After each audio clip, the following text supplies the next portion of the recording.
السلام علیکم. هغه کسان چې غواړي د ضرورت په مهال د خپلو ملګرو خبرې په مسینجر، وټساپ، آیمو، ویبر او همدارنګه د سیم کارت د لارې عادي خبرې ریکارډ او ثبت کړي، نو دغه ویډیو کې بهترین اپلیکیشن معرفي شوی دی. ویډیو تر پای وګورئ او چینل هم سبسکرایب کړئ. دغه اپلیکیشن په نامه د کیوب ACR سره ده. دغه اپلیکیشن راخیستلو لپاره راځو پلی سټور ته. پلی سټور سرچ برخه کې لیکو کیوب ACR CUBEACR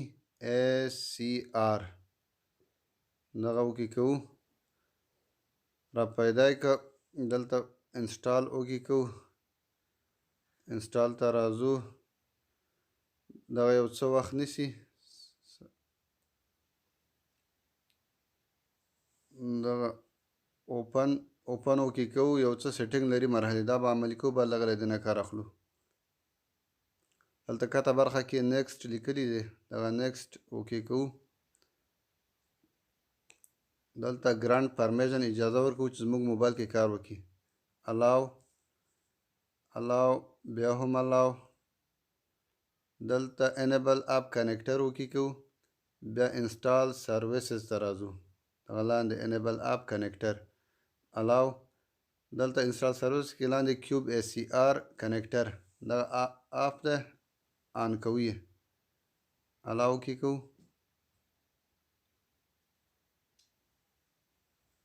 دلته اوکې ګاټ اټ الاو یس الاو اونلی وایل یوزینګ یس.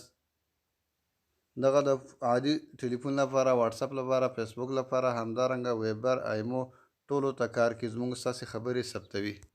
کله چې موږ په مسینجر، وټساپ، آیمو، ویبر باندې خبرې وکړو، زموږ ثبت شوي خبرې بیرته همدغه اپلیکیشن یعنې کیوب ACR کې لیست کیږي.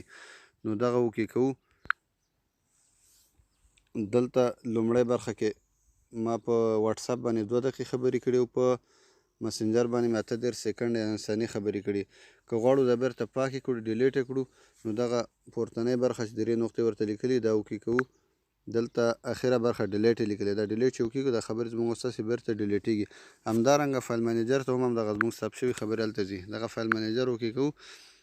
دغه انټرنل سټوریج داخلي حافظه دغه کیوب ACR به تاسې ته ښکاري، دغه وکې کوو.